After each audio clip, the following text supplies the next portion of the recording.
Kita berada di penghujung tahun 1447 Hijriah. Sebentar lagi kita akan masuk 1448 Hijriah. Orang Jawa mengatakan bulan besar. Sehingga kita masuk nanti di bulan Muharram, piantun Jawi mastani wulan Suro.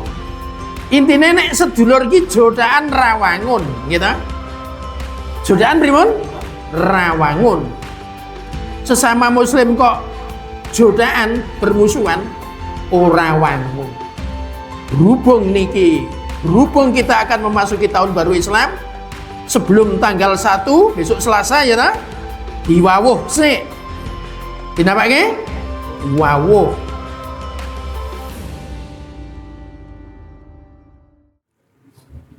Assalamualaikum warahmatullahi wabarakatuh.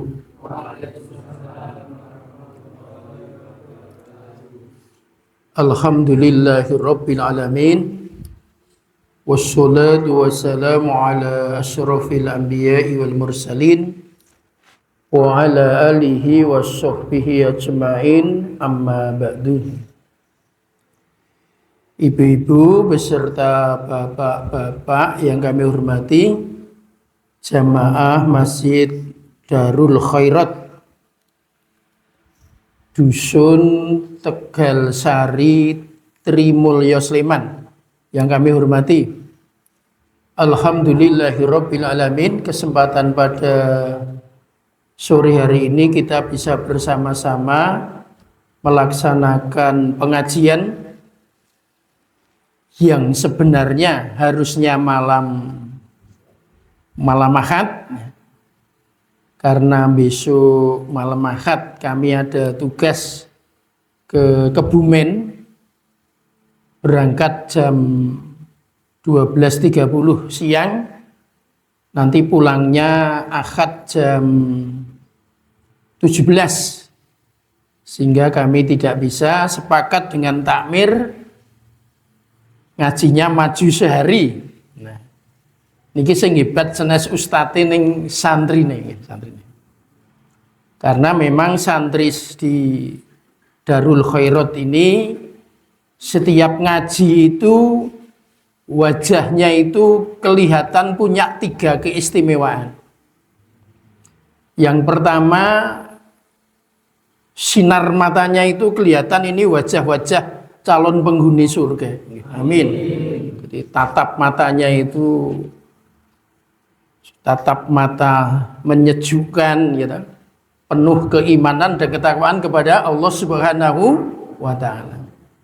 Yang kedua, cara duduk ya, samping kanan kiri ini kelihatan masyarakat Tegal Sari itu masyarakat yang rukun dengan tetangganya, tidak ada yang cekcok punya musuh satu dengan yang lain. Betul ya?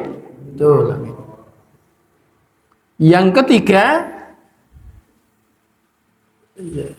kan kelihatan itu, tengok kanan kiri tunduknya itu kan kelihatan. Ini wajah-wajah tabungannya banyak, tidak punya hutang. Amin, amin. Ya, ini didoakan. Maka ngaji maju sehari ini no problem, no masalah. Saya yang minta maaf ya karena ada ketugasan. Ibu-ibu beserta Bapak yang kami hormati, kita berada di penghujung tahun 1447 Hijriah. Sebentar lagi kita akan masuk 1448 Hijriah. Berarti saat ini kita berada di bulan yang ke-12, namanya bulan Dzulhijjah. Orang Jawa mengatakan bulan besar. Sehingga kita masuk nanti di bulan Muharram, piantun Jawi mastani wulan Suro. Nah, saya akan menyampaikan beberapa hal karena tahun baru Islam itu dimulai dari hijrahnya Nabi dari Mekah ke Madinah. Saya akan sampaikan beberapa ayat yang turun di Mekah dan beberapa ayat yang turun di Madinah beserta ciri-cirinya. Dikit-dikit karena waktu ya, karena waktu.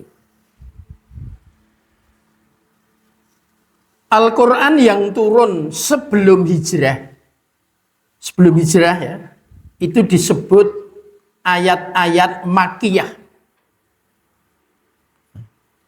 Sementara ayat-ayat yang turun setelah hijrah disebut Madaniyah. Sehingga surat An-Nasr yang turun di Mekah, tapi karena turunnya setelah hijrah, masuk kategori Madaniyah. Makanya dicek tentang Quran gitu. Di surat An-Nasr, idza ja'a niku le medun ten Mekah, tetapi diberi nama Madaniyah karena turunnya setelah hijrah. Jadi Nabi dulu di Mekah, terus pindah ke mana? Madinah. Kembali lagi ke mana? Mekah, terus turun itu. Turunnya di Mekah. Tapi diberi nama Madaniyah karena setelah apa? Hijrah. Ya, tidak banyak yang seperti itu. Ada pengecualian-pengecualian. Nah, ayat-ayat yang turun di Mekah ini rata-rata berbicara tentang ketauhidan. Ya. Jadi kalau kita meyakini adanya Allah ya, Allah yang menciptakan, Allah yang memelihara, Allah yang memanage, Allah yang mengatur, Allah yang nanti akan mengakhiri ya. Ayat-ayat seperti itu tentang akidah niku lebih banyak turun di mana? Mekah. Ya. Tapi nanti ayat-ayat yang terkait dengan kemasyarakatan itu nanti ayat-ayat itu turunnya lebih banyak di Madinah. Maka sering dikatakan ayat-ayat di Mekah itu ya ayat-ayat yang lebih banyak akidah, lantas ayat-ayat di Madinah itu ayat-ayat yang terkait dengan kemasyarakatan. Walaupun tidak seluruhnya. Kita bahas Madinah ya, yang kemasyarakatan. Surah Al-Hujurat surat Al-Hujurat. Surah Al-Hujurat itu surah ke-49, yaitu turunnya itu turunnya di Madinah. Maka termasuk ayat apa? Madaniyah. Saya akan ambil satu ayat surah Al-Hujurat ayat 10. A'udzu billahi minasyaitonir rajim. Bismillahirrahmanirrahim. Innamal mu'minuna ikhwah fa aslihu baina akhwaykum wattaqullaha la'allakum turhamun. Gitu. Sesungguhnya orang-orang mukmin itu satu dengan yang lain adalah bersaudara. Nah, sedulur. Jadi nek ten kampung niku ora kae sedulurku lho, ngoten ta? Intine nek sedulur ki jodaan rawangun, gitu. Jodaan pripun? Rawangun. Mula nek jenengan kok jodaan ro padha-padha wong Islam, sesama muslim kok jodaan bermusuhan, ora wangun, boten pantas. Berhubung kita akan memasuki tahun baru Islam sebelum tanggal 1 besok Selasa ya ta, diwawuh sik. Dinapake? Diwawuh. Oh, panjenengan mesti ngoyak dalile wawuh begitu, dalile wawuh. Dalile wawuh niku ten surah Ali Imran ayat 133 134. Wasari'u ila maghfiratim mir rabbikum wa jannatin arduhas samawati wal ardu uiddat lil muttaqin. Dan bersegeralah kepada ampunan Allah, gitu. Maksudnya nek jenengan duwe jodaan, duwe neng-nengan, cepet-cepet nama wawuh. Kalau punya kesalahan kepada Allah juga segera mohon ampun pada Allah. kalau punya kesalahan pada sesama manusia, ya segera minta maaf. Maka dari itu, Profesor Yunahar Ilyas itu sampai mengatakan, kalau empat-empatnya ini bisa terlampaui, ta'aruf, tafahum, ta'awun, takaful, maka persaudaraan umat Islam itu seperti yang dulu terjadi di zamannya Nabi Muhammad Sallallahu Alaihi Wasallam. Maka Nabi Muhammad itu membangun Mekah Madinah 23 tahun. Para ahli sejarah mengatakan Nabi Muhammad minimal ada 5 keteladanan. 1, teladan dalam memimpin keluarga. 2, teladan dalam memimpin agama. 3, teladan dalam memimpin negara. 4, teladan dalam memimpin dagang. 5, teladan dalam memimpin perang. Jadi kabeh teladan. Mungkin pernah saya sampaikan di sini yang terakhir saja. Teladan dalam memimpin apa? Perang. Yang terakhir. Ya. Niki wektune tesih pinten menit, Mas? Mangitang, Mas. Tesih pinten menit, Mas? Onten 5 menit mboten? No? 5 menit nggih? Bar 5 menit kula lengser nggih. Nggih. Kula terangke bagaimana Nabi memberikan keteladanan dalam memimpin apa? Perang. Dulu pernah saya sampaikan di sini. Namanya Perang Tabuk. Perang Tabuk adalah perang yang bisa berangkat hanya orang kaya. Yang bisa ikut perang hanya orang kaya. Kenapa? Karena satu orang butuh 2 unta. Jadi kalau tidak bisa beli 2 unta, tidak bisa ikut perang. 1 unta untuk membawa perbekalan, 1 unta untuk dinaiki orangnya. Jadi 1 orang yang menaiki unta harus berdampingan dengan unta yang kedua membawa apa? Perbekalan. Karena apa? Karena perang Tabuk jaraknya 700 km dari Madinah, melebihi Mekah. Keteladanannya di mana? Karena banyak yang tidak ikut perang. Ternyata orang-orang yang tidak bisa ikut perang itu banyak orang yang berdoa untuk yang ikut perang.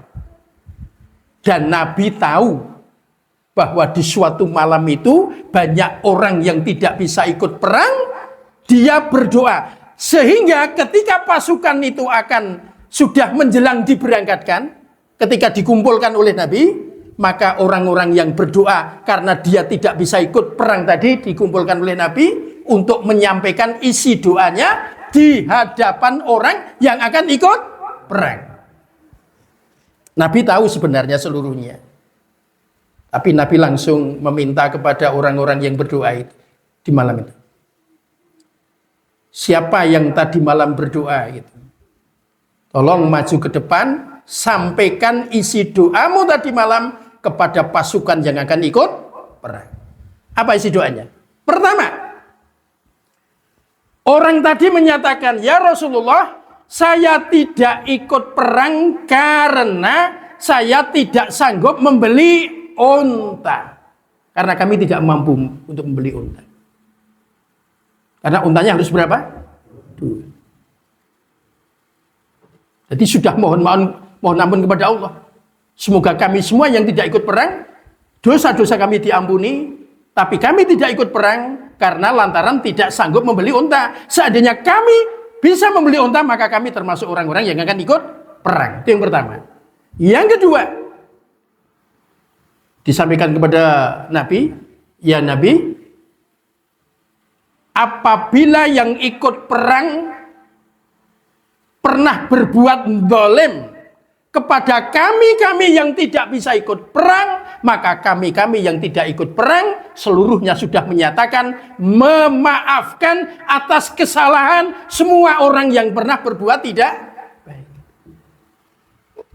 Ketika dia mohon kepada Allah bahwa semua orang yang akan ikut perang supaya dimaafkan segala kesalahannya, dan orang-orang yang tidak bisa ikut perang memberikan maaf tadi, menjadikan semangat orang yang akan ikut perang itu menjadi semakin kuat Dan akhirnya sampai ada yang mengeluarkan apa? Air mata. Saking terharunya karena akan berangkat perang, orang yang ditinggalkan seluruhnya sudah memberikan apa? Maaf atas segala kesalahannya. Itu yang doa yang kedua. Yang ketiga, ya Allah, kami semuanya tadi malam berdoa perang Tabuk nanti dimenangkan oleh umat Islam. Dan akhirnya apa yang terjadi? Perang Tabuk dimenangkan oleh umat Islam. Itu keteladanan Nabi Muhammad ketika memimpin apa? Perang. Bahkan orang yang tidak bisa ikut perang pun dia ikut memberikan semangat yang luar biasa. Lawak dhewe niki nek ngurusi masjid ngeten iki nggih. Bareng-bareng sing dur ya ana manfaate, sing cendik ya ana manfaate. Sing suarane cemengkling ya ana manfaate, sing suarane napa? Ya, pokoke sedaya wonten manfaate. Iya. Sing ireng ya ana manfaate, sing kuning ya ana manfaate. Ning ora muni sing ireng go medeni ampun lho nggih, ampun gitu. Nah, Ibu, Bapak yang kami hormati, jadi kita akan memasuki tahun baru Islam. Marilah minimal ya kita semua ini memperlihatkan dalam membangun masyarakat dengan selalu satu dengan yang lain, umat Islam satu dengan yang lain menganggap sebagai apa tadi? Saudara sedulur. Dan langkah-langkahnya yang 4 tadi. Mudah-mudahan kalau kita sudah bisa melaksanakan seperti itu, apa yang menjadi cita-cita kita bisa dikabulkan oleh Allah Subhanahu wa taala. Ada kurang lebihnya mohon dimaafkan. Assalamualaikum warahmatullahi wabarakatuh.